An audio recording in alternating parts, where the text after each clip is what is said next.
She stood at the edge of the threshold where light gave way to shadow, her breath shallow and uneven, her hands trembling against the cold stone of the doorway. Behind her, voices rose like smoke, sharp, cutting, laced with laughter that tasted of cruelty. Before her, silence waited, vast and unforgiving. Someone had spoken her name. Someone had called her forward.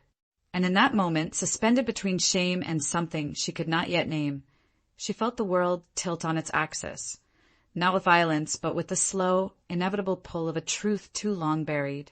Before we dive into this story, leave your comment with a rating from 1 to 10 and tell us which city you're joining us from. May this moment bring reflection and emotion to your heart.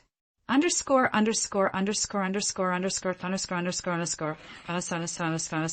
The manor had always smelled of wax and old wood, of fires that burned low and embers that refused to die. She had grown up in its corridors, not as a child of the house, but as something more fragile, a ward, they called her, though the word felt like a garment too large, slipping from her shoulders no matter how tightly she tried to hold it. Her name was Alara, though few spoke it with kindness. Most called her the girl, or that one, or nothing at all. Her mother had been a seamstress who died of fever when Alara was still small enough to forget her face. Her father, well, no one spoke of him. He was a silence, an absence, a door that had closed before she was born. She had been raised by the housekeeper, a woman with hands like iron and a heart that beat in time with duty, not affection. The other servants tolerated her presence the way one tolerates a stain on linen. Visible, unfortunate, but not worth the effort to remove. She learned early to move quietly, to take up less space, to keep her eyes lowered and her thoughts locked behind her teeth. She learned that invisibility was a kind of survival. The estate belonged to Lord Caelan, a man whose name was whispered with equal parts reverence and fear. He was seldom seen, traveling off into distant lands on business that no one questioned. When he was home, the manner shifted, became sharper, colder, more alert. The servants moved faster. The fires burned brighter. Even the air seemed to hold its breath. Alara had glimpsed him only a handful of times in her 18 years, always from a distance, always in passing. He was tall, broad-shouldered, with hair the color of winter storms and eyes that seemed to see through walls. His presence was not loud, but it was absolute. When he entered a room, the room belonged to him.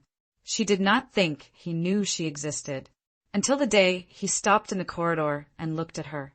It was late afternoon, the light slanting through the high windows in shafts of amber and dust. She had been carrying linens to the upper chambers, her arms full, her footsteps soft against the stone. She did not hear him approach. She only felt the change in the air, a sudden weight, a pressure that made her skin prickle. She looked up and he was there, standing in the doorway, watching her. His gaze was not unkind, but it was not gentle either. It was the gaze of someone who studied things, who understood them, who saw past the surface to the marrow beneath.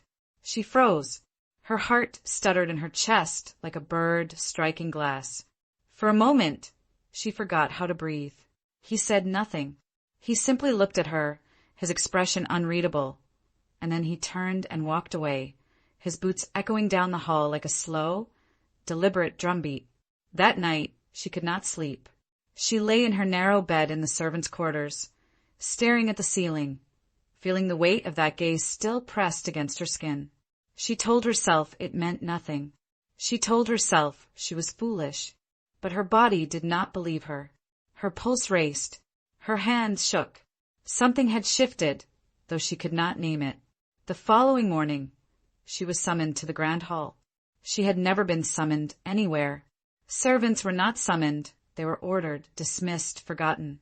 But the housekeeper came to her with tight lips and narrowed eyes, telling her to wash her face, smooth her hair, and present herself before Lord Caelan.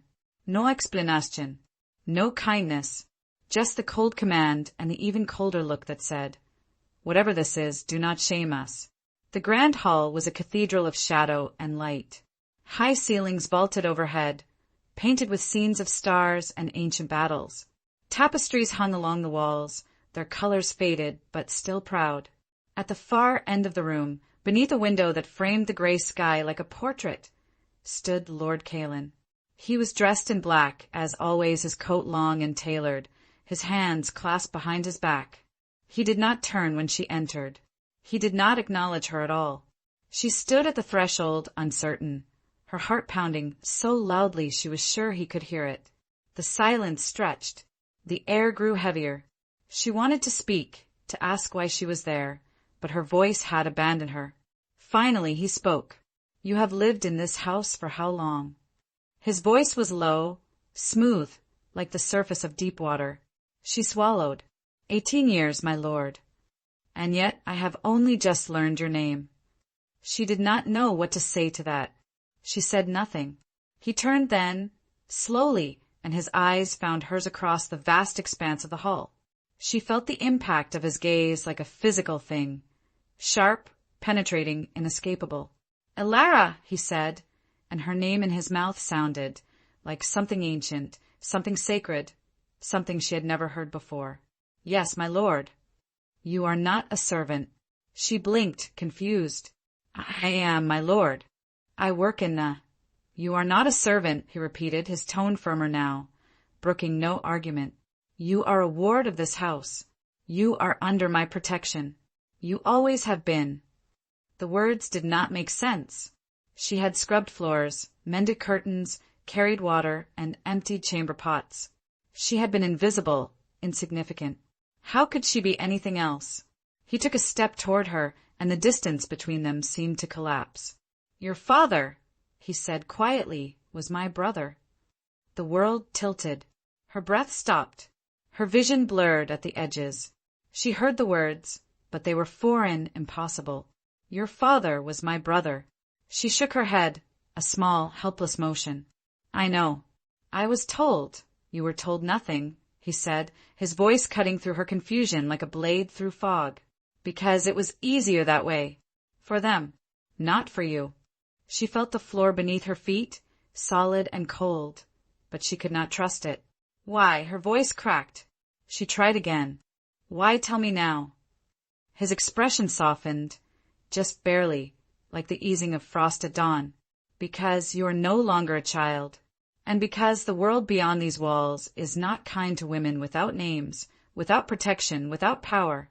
I will not allow you to remain hidden. Not any more." She did not cry. She wanted to, but the tears would not come. Instead, she felt a strange hollowness, a space where something had been torn away. "What do you want from me?" she whispered. "I want you to remember who you are," he said. "And I want you to let me teach you." In the days that followed, her life transformed in ways she could not have imagined. She was moved from the servants' quarters to a chamber in the east wing, a room with tall windows and a fireplace that burned through the night. She was given new clothes, simple, elegant, no longer the coarse fabric of servitude. She was no longer expected to carry linens or scrub floors.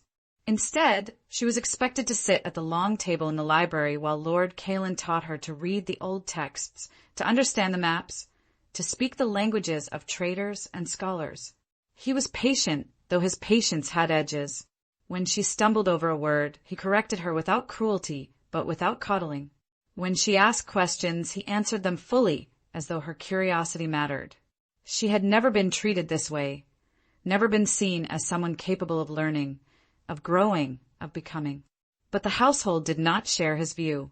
The other women of the manor, the ladies who visited, the daughters of neighboring lords, the wives of councillors, watched her with barely concealed disdain. They did not understand why Lord Callan had elevated a nobody, a girl with no family, no dowry, no beauty to speak of. She was too thin, they said, too pale, too quiet. Her hair was the color of old straw, her eyes too large for her face, her hands rough from years of work. She was not one of them. She would never be. They made sure she knew it. At dinners, they spoke over her, around her, as though she were a chair or a shadow. They laughed at jokes she did not understand, shared glances she could not interpret. When she entered a room, the air grew colder. When she spoke, the conversation shifted. She learned to hold her silence like a shield. But Lord Callan noticed. One evening, after a particularly cruel dinner where one of the visiting ladies had made a pointed comment about charity cases, he found Alara alone in the library. She was sitting by the fire, her hands folded in her lap, her gaze fixed on the flames. She did not look up when he entered. He sat across from her, his movements deliberate, his presence filling the space without overwhelming it. For a long time he said nothing. Then, quietly, "You do not have to endure them." She looked at him then, surprised. "I have endured worse, my lord." "That is not a reason to continue." She did not know what to say to that. She turned back to the fire. "They are right, though. I do not belong here." "They are wrong," he said, his voice firm. "You belong here more than any of them." She wanted to believe him, but belief was a luxury she had never been able to afford. He leaned forward, his elbows resting on his knees, his gaze steady. "Alara, look at me." She did. His eyes were dark, intent, filled with something she could not name. "You are not invisible," he said. "Not to me." The word struck her like a blow. Not painful, but profound. She felt something crack inside her, something she had kept sealed for so long she had forgotten it was there. She opened her mouth to respond, but no sound came. He stood, moving toward the door, but he paused before leaving. "You are my family," he said quietly, "and I protect what is mine." When he was gone, she sat alone in the firelight, her hands trembling, her heart pounding, and for the first time in her life, she allowed herself to believe that she might be worth something after all. But the world, as she would soon learn, does not relinquish its cruelties easily, and the women who despised her were only beginning to sharpen their knives. Underscore, underscore, underscore, underscore, underscore, underscore, underscore, underscore, underscore, underscore, underscore, underscore, underscore, underscore, underscore. The first true strike came at the harvest banquet, a grand affair held in the great hall where nobles from across the region gathered to celebrate the season's bounty. The tables were laden with roasted meats, honeyed fruits, wine that glowed like rubies in the candlelight. Musicians played in the corner, their melodies winding through the air like silk ribbons. Laughter rang out, bright and careless, the sound of people who had never known hunger, never known fear. Alara sat near the end of the table, as far from the center as propriety allowed. She wore a gown Lord Callan had commissioned for her, deep green, simple but finely made, with sleeves that covered her scarred hands. She had tried to refuse it, but he had insisted, and she had learned that when he insisted, resistance was futile. She did not speak unless spoken to. She did not drink. She kept her eyes lowered, her posture careful, her presence as small as she could make it. But even small things can draw predators. Lady Isolde, wife of a neighboring lord and a woman whose beauty was matched only by her cruelty, leaned across the table with a smile that did not reach her eyes. "Tell me, Alara," she said, her voice dripping with false sweetness, "how does it feel to sit among us? Surely it must be strange, after so many years scrubbing our floors." The table grew quiet, not silent, but muted, the way a crowd falls still when it senses blood in the water. Alara looked up, meeting Lady Isolde's gaze. She did not flinch. "I am grateful for Lord Callan's kindness, my lady." "Kindness," Lady Isolde repeated, tasting the word. "Is that what we're calling it now?" She glanced at the others, inviting them into the jest. A few smirked. One laughed outright. Alara felt the heat rise in her chest, felt the familiar tightness in her throat, but she did not look away. "I call it what it is, my lady." Lady Isolde's smile sharpened. "And what do you suppose the rest of us call it?" Before Alara could answer, a voice cut through the room like a blade through fog. "We call it justice." Lord Callan stood at the head of the table, his expression calm, his tone quiet, but the weight of his words silenced every conversation, every breath. He looked at Lady Isolde, not with anger, but with something far more dangerous, disappointment. "Alara is my niece," he said, his voice carrying effortlessly through the hall. "She is blood. She is family. And anyone who questions her place at this table questions me." The silence that followed was absolute. Lady Isolde paled, her smile crumbling. The others looked away, suddenly fascinated by their wine, their food, the tapestries on the walls. Elara sat frozen, her heart pounding, her hands clenched in her lap. Lord Kaelin's gaze swept the room, deliberate and unyielding. "Is there anyone else who wishes to speak?" No one did. He nodded once, then returned to his seat, his expression unreadable. The musicians resumed playing. Conversation slowly returned. But the air had changed. The balance had shifted. And Elara, sitting at the end of the table, felt the weight of eyes on her, no longer mocking, but wary. That night, she found Lord Kaelin in the library, as she often did. He was seated by the fire, a book open in his lap, though he did not seem to be reading. She hesitated in the doorway, uncertain. "Come in," he said without looking up. She entered slowly, closing the door behind her. "You did not have to do that," she said quietly. "I did. They will hate me more now. Let them." He closed the book, setting it aside, and looked at her. "Their hatred is not your burden to carry, Elara. It is theirs." She moved closer, stopping a few feet from his chair. "You called me your niece. You are. But they do not see it. They see only what I was. Then they are blind." He stood, crossing the distance between them in 2 long strides. He was close now, close enough that she could feel the heat radiating from him, close enough that she had to tilt her head back to meet his eyes. "Do you know what I see when I look at you?" She shook her head, unable to speak. "I see someone who has survived, someone who has endured cruelty and neglect, and still carries herself with dignity. Someone who does not beg for approval or shrink from contempt." He reached out, his hand hovering near her face, not quite touching. "I see strength, Elara, and that terrifies them." Her breath caught. His hand dropped. He stepped back, putting distance between them once more. "You are not invisible," he said again, his voice softer now. "And you never will be. Not while I draw breath." She wanted to thank him, but the words felt too small. Instead, she simply nodded, her throat tight, her eyes stinging. He turned back to the fire, his silhouette dark against the flames. "Sleep well, Elara." She left the library, her heart full of something she could not name. Gratitude, yes, but also something heavier, something more dangerous. She did not know what it was. She only knew that it had taken root inside her, and it was growing. Underscore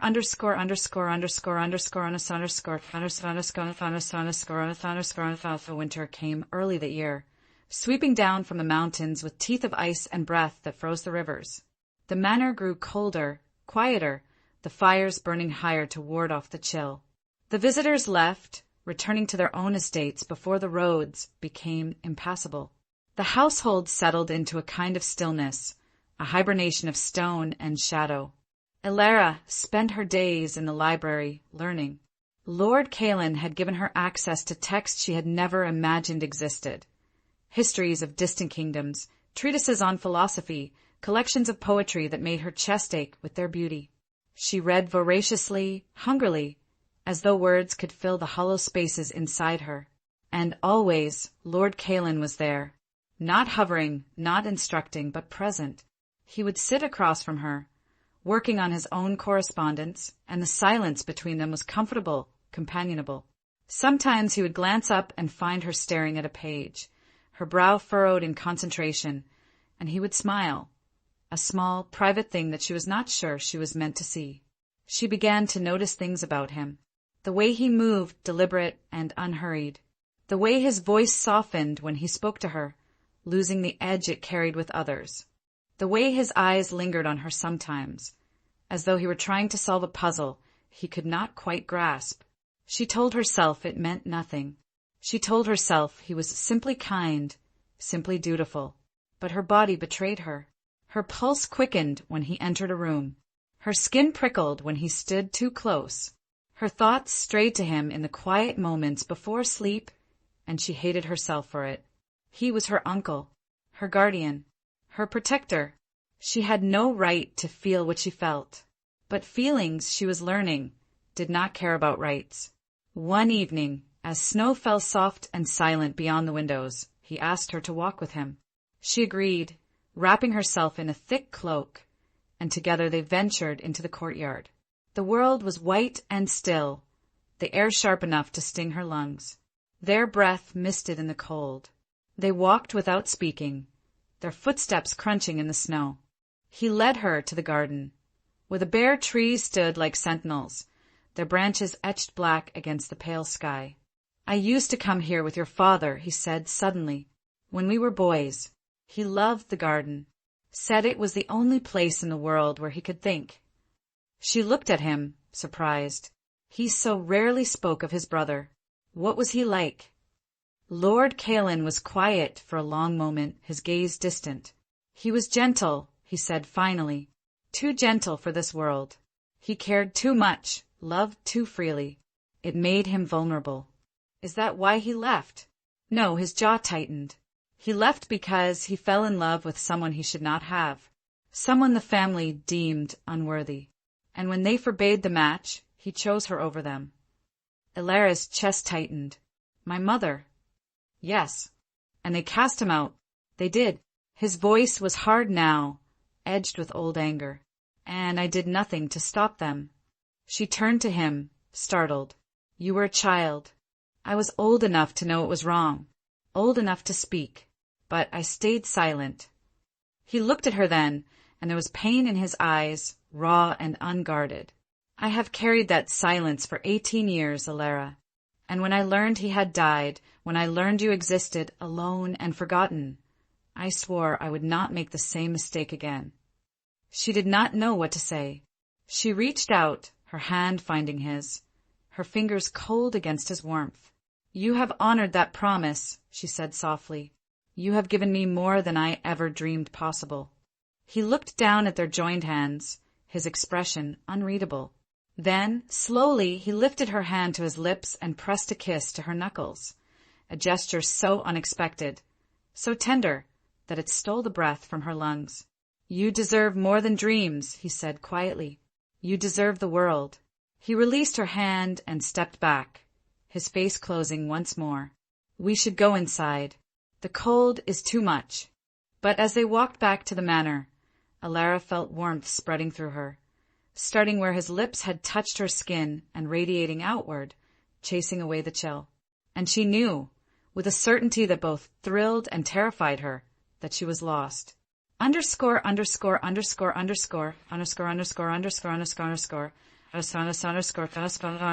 spring arrived like a whisper, soft and hesitant, coaxing life back into the frozen earth.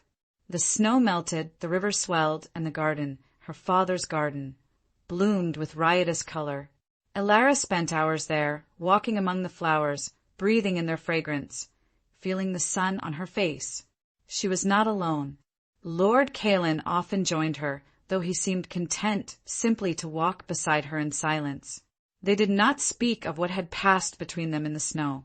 They did not need to. It was there, unspoken but palpable, a thread pulled taut between them. But the world, as always, intruded. Lady Isolde returned, bringing with her a new guest, a young lord named Theron, handsome and charming, with a smile that promised mischief and eyes that missed nothing. He took an immediate interest in Ilara, much to Lady Isolde's delight. Such a lovely creature, she cooed, her voice dripping with false warmth. Lord Theron has been most taken with you, my dear. He speaks of nothing else. Ilara did not trust him. There was something calculating in his gaze, something performative in his attentions. But she was polite as she had been taught, and when he asked to walk with her in the garden, she could not refuse without causing offense. They walked, and he spoke. Of himself, mostly of his estate, his travels, his accomplishments. She listened with half an ear, her thoughts elsewhere. When he finally paused, turning to her with that practiced smile, she realized he had asked her a question. I am sorry, she said. I did not hear. His smile tightened. I asked if you would do me the honor of allowing me to court you. She stared at him, stunned. Court me? Of course. He took her hand, holding it too tightly. You are Lord Caelan's niece. You are beautiful, intelligent, refined. Any man would be fortunate to win your favor. She pulled her hand away, her heart pounding.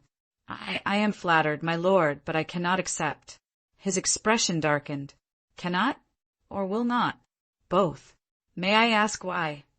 She hesitated, searching for words. Because I do not know you, and because my heart is not free to give. The words were out before she could stop them. She regretted them instantly. But it was too late. Theron's eyes narrowed. Not free? And to whom does it belong? She said nothing. He laughed a cold, bitter sound. Ah, I see. You fancy yourself in love with your uncle. How quaint! How utterly foolish! Her face burned. That is not. It is exactly what it is. He stepped closer, his voice dropping to a venomous whisper. Do you think he returns your affection? Do you think a man like him would ever stoop to someone like you? You are nothing, Alara. A charity case. A stain on his family's name. He tolerates you out of guilt, not love.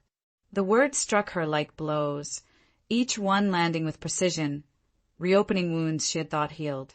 She wanted to respond, to defend herself, but her voice had abandoned her. Theron turned and walked away, leaving her alone among the flowers, her hands trembling, her vision blurred with tears she refused to shed. That night, she did not go to the library. She could not face Lord Caelan, could not bear the thought of him seeing her like this, broken, humiliated, exposed. She stayed in her room, curled on the window seat, watching the stars and feeling the weight of Theron's words crushing her. You are nothing. Perhaps he was right. Perhaps she had been foolish to believe otherwise. A knock at the door startled her. She wiped her eyes quickly, composing herself. Come in. Lord Caelan entered, his expression dark, his movements tense. What did he say to you? She blinked, surprised. Who? Theron. I saw him leave the garden. I saw your face when you returned. He crossed the room in 3 long strides, stopping in front of her. What did he say? She looked away, unable to meet his eyes. It does not matter. It matters to me. Her voice broke. She tried again. He asked to court me. I refused. He was not pleased. Lord Caelan's jaw tightened. Did he hurt you? Not physically. Then how? She shook her head. Please, let it go. I cannot. He crouched before her, bringing himself to her level, his eyes searching hers. Tell me, Alara. Please. The tears came then, hot and unbidden. She tried to turn away, but he caught her chin gently, forcing her to look at him. Tell me, he said again, his voice softer now. He said, she choked on the words. He said you tolerate me out of guilt, that I am nothing, that I am foolish to believe otherwise. His expression shifted, hardening into something cold and terrible. He stood, his hands clenched at his sides. He will leave at first light. No, please, it will only make things worse. I do not care, but I do. She stood as well, her legs unsteady. I do not want to cause trouble. I do not want. You did not cause this, Alara. He did. He turned back to her, and the anger in his eyes softened into something else, something raw and unguarded. And he was wrong, about all of it. She wanted to believe him, but the doubt lingered, a shadow she could not shake. He stepped closer, closing the distance between them, and for a moment she thought he might touch her. But he did not. He simply stood there, his gaze locked on hers, and said, You are not nothing. You are everything. The words hung in the air, heavy and undeniable. She opened her mouth to respond, but before she could, he turned and left, closing the door softly behind him. She stood alone in the dim room, her heart pounding, her mind reeling, and she knew, that nothing would ever be the same. Underscore Theron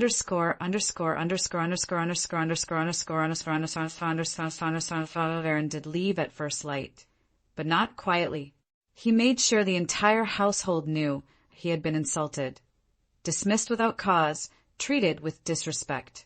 Lady Isolde, ever his champion, spread rumors like wildfire that Alara had bewitched Lord Caelan, that she was manipulating him for her own gain, that she was a danger to the family. The whispers followed Alara wherever she went. The servants gave her wide berth. The few remaining guests avoided her gaze. She felt the weight of their judgment like chains around her ankles, dragging her down with every step. But Lord Callan remained steadfast. He did not waver. He did not apologize. He defended her with a fierceness that both comforted and terrified her, because every time he stood between her and the world grew more resentful, more vicious, and she began to wonder if loving him, if being loved by him, was worth the price she would have to pay. One evening, as storm clouds gathered on the horizon, she found him in the garden, standing beneath the oak tree where her father had once carved his initials. He did not turn when she approached, but she knew he heard her. "They will never accept me," she said quietly, "no matter what you do." "Then they are fools." "Perhaps, but they are powerful fools." She moved to stand beside him, her shoulder almost touching his. "And I am tired of fighting." He turned to her then, his expression fierce. "Do not give up, Alara. Not now." "I am not giving up. I am simply acknowledging the truth." She looked up at him, her eyes filled with a sadness that had no name. "You have given me so much, but I cannot take any more from you. Not at the cost of your peace." "My peace?" He laughed, a harsh, bitter sound. "I have not known peace since the day I realized I had failed my brother. Since the day I learned you existed. Since the day," he stopped, his jaw clenching. "Since the day what?" He looked away, his hands fisting at his sides. "Since the day I realized I could not think of you as a niece." The words struck her like lightning. She stared at him, her breath caught in her throat. "What? You heard me. But I know what we are, Alara. I know what the world sees, and I know it is wrong."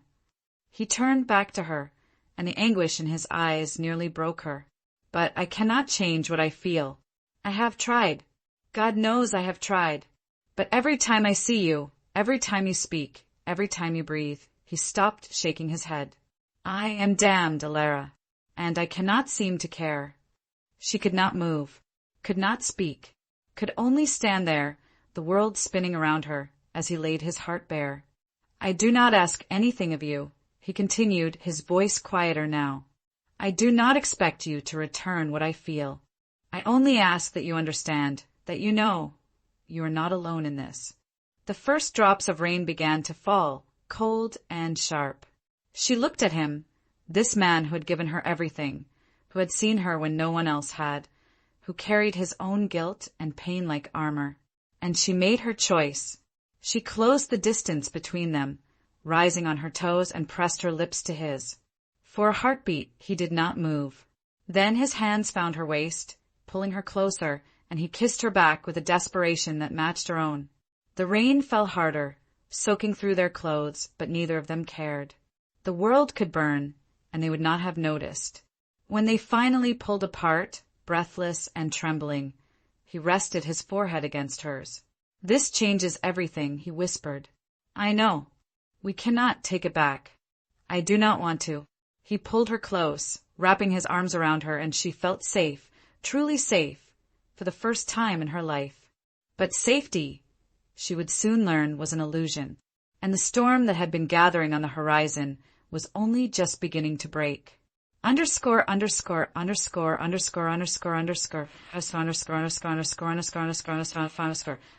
the household discovered them within days.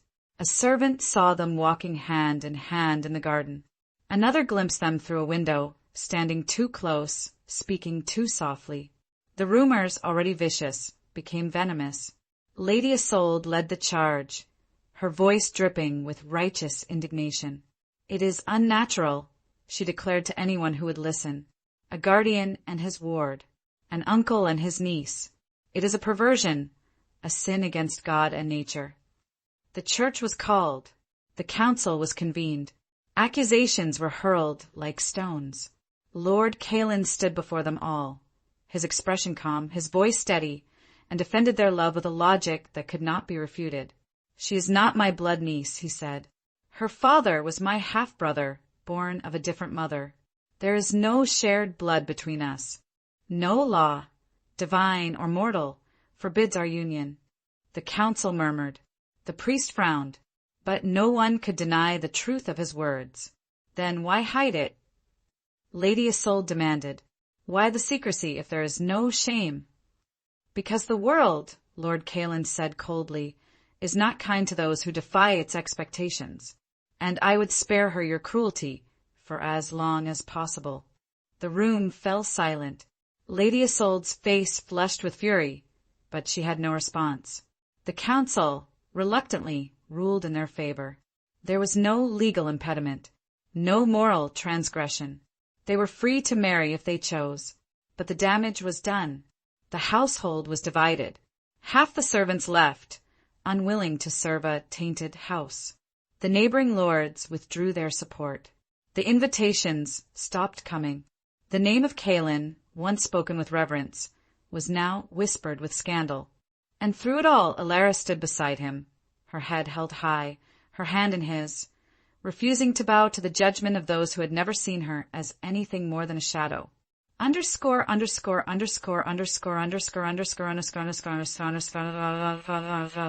were married in the garden, beneath the oak tree where her father had once stood.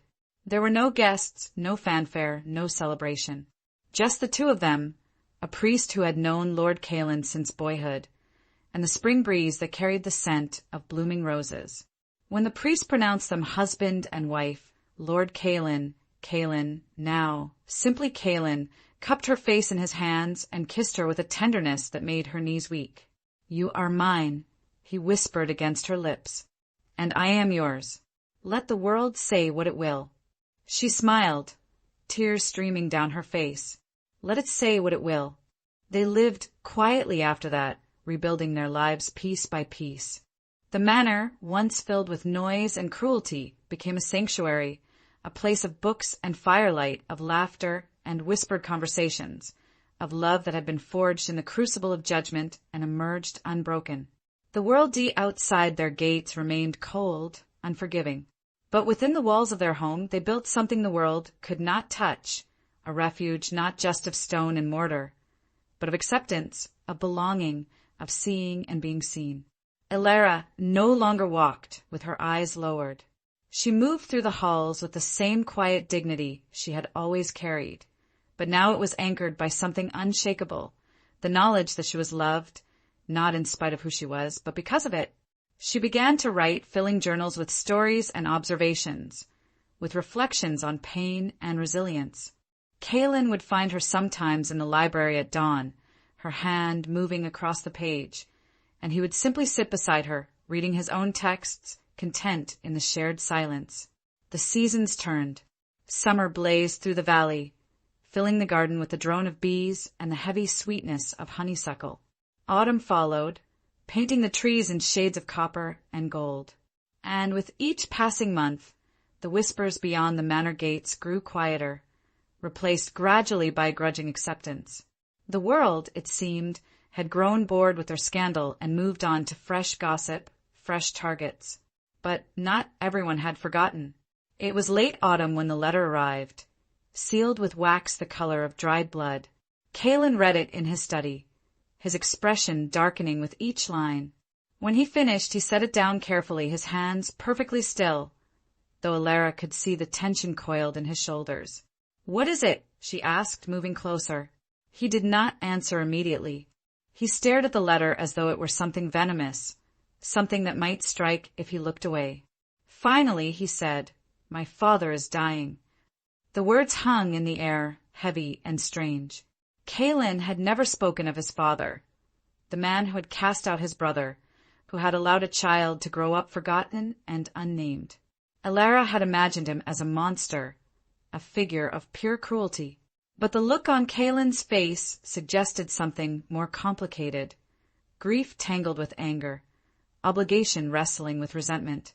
"He has asked to see me," Callan continued quietly. "One final time, before the end. Will you go?" He was silent for a long moment. "I do not know." She moved to stand behind his chair, resting her hands on his shoulders. She felt the tension there, the weight of old wounds that had never properly healed. "What do you want to do?" "I want to refuse him," he said, his voice rough. "I want to let him die alone, knowing he destroyed his own family with his pride. But he is still my father." He looked up at her, his eyes dark with conflict. "And I fear if I do not go, I will regret it for the rest of my life." She understood. Regret was a particular kind of prison, one that locked from the inside. "Then we will go," she said simply. "We?"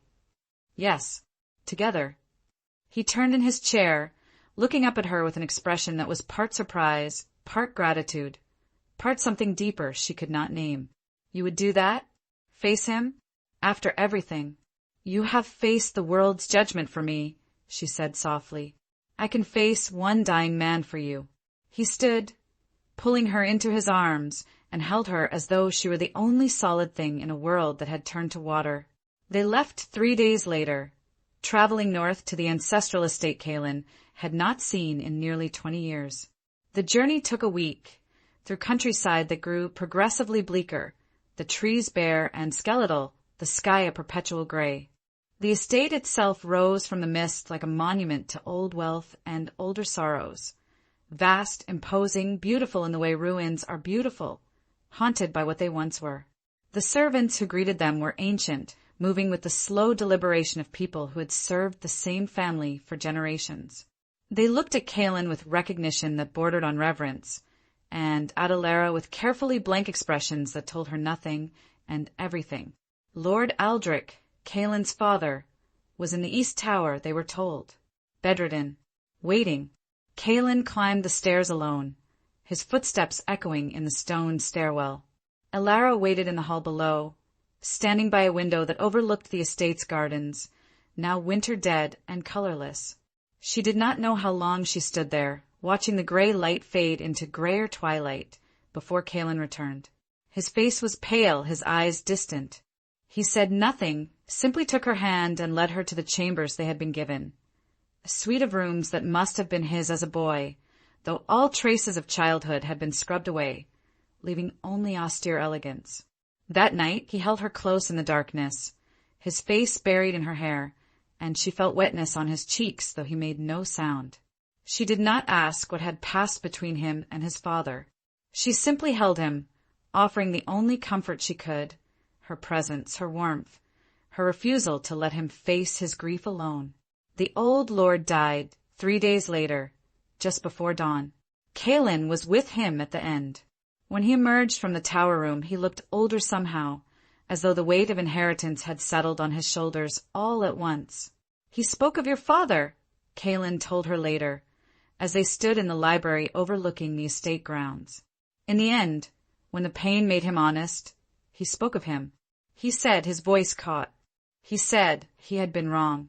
That pride had poisoned his judgment, that he had destroyed his son for loving too freely, and that he had spent every day since regretting it.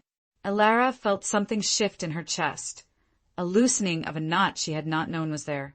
"Did he know about me?" "Yes. I told him." Kaelin turned to face her. "I told him everything. Who you are, who we are, what we have built together." He reached out, taking her hands in his. "He asked to see you. I refused." "Why?" "Because you did not deserve to be a deathbed absolution. You deserved better than his regret." She looked at him, this man who protected her even from ghosts, and felt her love for him deepen into something that had no words, no measure. The funeral was attended by lords and ladies from across the region, people who had not spoken to Kaelin in years, who had shunned him for his choice. They came now with false sympathy and calculating eyes, assessing the new Lord Aldrich, wondering if the scandal had passed, if alliances could be reformed. Lady Isolde was among them. She approached Alara at the reception, her smile sharp as a blade. "My dear," she purred, "how remarkable to see you here. As the lady of the house, no less. Life is full of surprises." Alara met her gaze steadily. "Indeed it is, Lady Isolde." "Tell me," Isolde continued, her voice dropping to a conspiratorial whisper, "does it trouble you, being married to a man who shares your blood?" The old accusation, dressed in new clothes. Elara felt the familiar tightness in her chest, the urge to shrink, to hide. But she did not. She had learned, over these months, that silence could be strength, but so could truth, spoken clearly and without shame.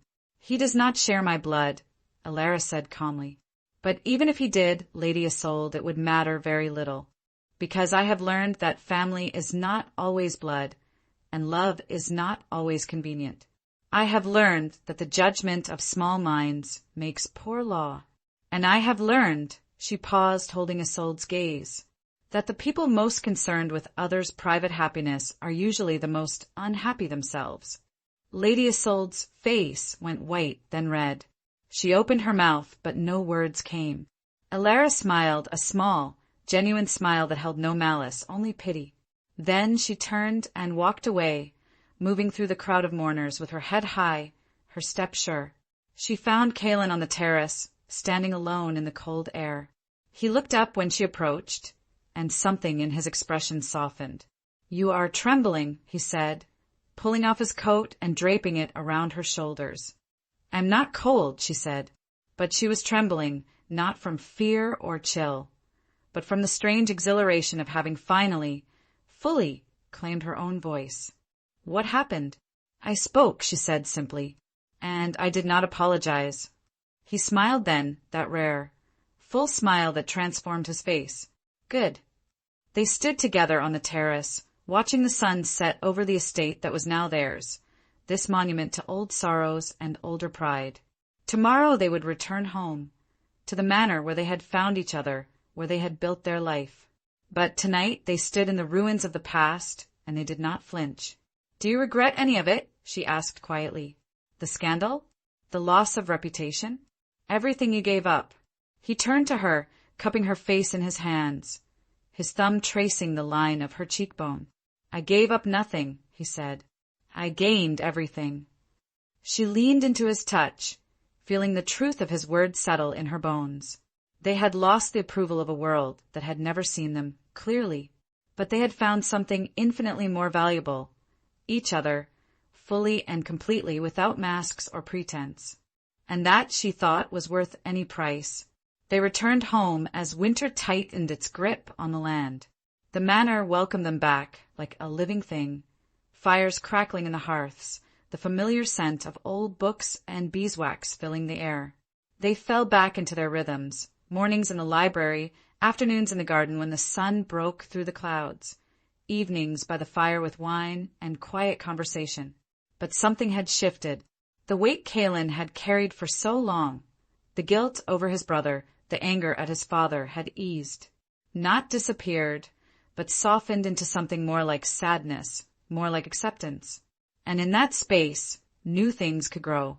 One evening, as snow fell silent and thick beyond the windows, Elara sat at the desk in the library, writing in her journal. Calin was reading nearby, his long legs stretched out before the fire. The peace between them was palpable, comfortable as worn wool. "What are you writing?" he asked without looking up. "Our story," she said. He did look up then, curious. "Why?" "Because someone should remember it as it truly was. Not the scandal, not the judgment, but the truth that two people found each other in the darkness and chose each other despite everything." He set his book aside and moved to stand behind her, reading over her shoulder. She felt his breath warm against her ear, his presence solid at her back. "Will you let others read it?" he asked. "Perhaps. Someday, when we are old and the world has moved on to newer scandals." He laughed softly. "And what will you tell them? What lesson should they draw from this?" She paused, considering.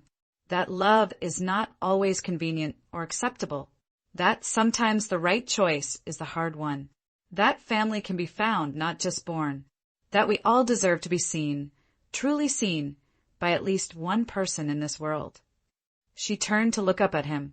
"And that shame is only as powerful as we allow it to be." He leaned down, pressing a kiss to her temple. "Write that," he whispered. "Write all of it." So she did. Underscore, underscore, underscore, underscore, underscore, underscore, underscore, underscore, underscore, underscore, underscore, underscore, underscore, for years past.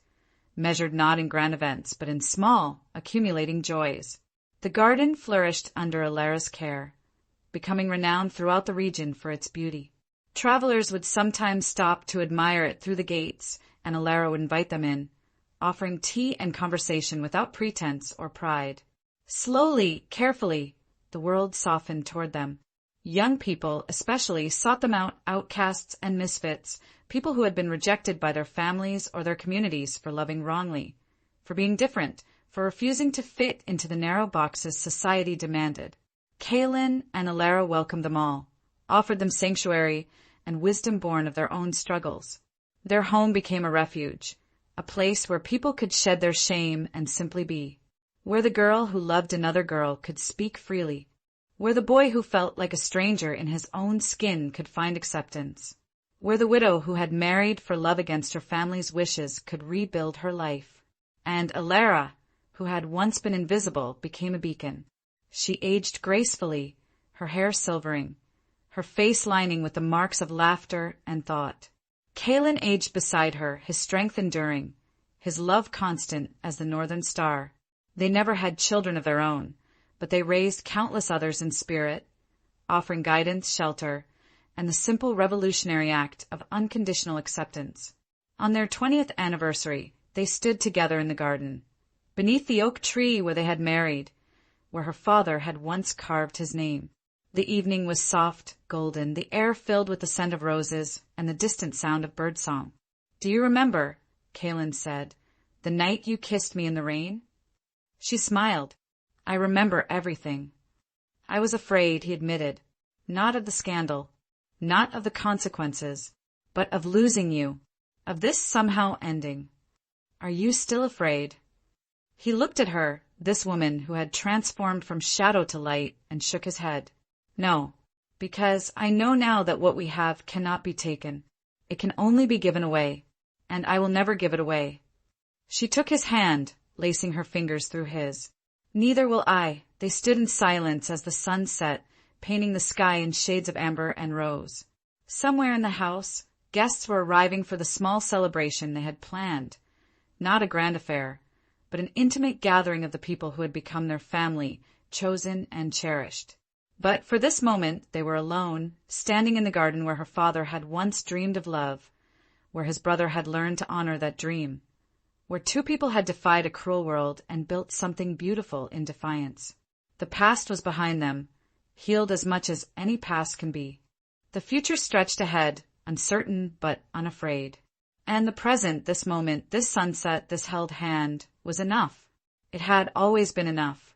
Underscore, underscore, underscore, underscore, underscore, underscore, underscore, underscore, underscore, underscore, Alara lived to be 73 years old. And when she died, it was peacefully in the bed she had shared with Kaelin for 50 years, with his hand clasped in hers and the morning sun streaming through the window. Her last words were, "I was seen. I was loved. That is enough." Kaelin followed her 3 months later, as though his heart had simply decided it could not beat without hers. They were buried together in the garden, beneath the oak tree, their graves marked by a simple stone that read only, "Here lie two who chose love." The manor passed to a distant cousin, but the garden remained. It still blooms today, they say, wild and beautiful, tended by no one and yet flourishing. And sometimes on quiet evenings when a light slants golden through the trees, people swear they can see two figures walking hand in hand along the paths, one tall and dark, one slight and silver-haired, speaking in low voices, pausing to admire a flower, to touch a tree, to simply exist in each other's presence. The world forgot the scandal, as the world always does, but it remembered the love, and in that remembering, perhaps, lies the truest victory of all, that two people who were told they were wrong chose instead to be true, and in doing so, gave permission for countless others to do the same. Their story became legend, whispered to the young and the wounded, the rejected and the afraid. And in every telling, the same message echoed, that you are not your shame, that you are not the world's judgment, that love, real love, chosen love, brave love, can transform not just two people, but the very shape of what is possible.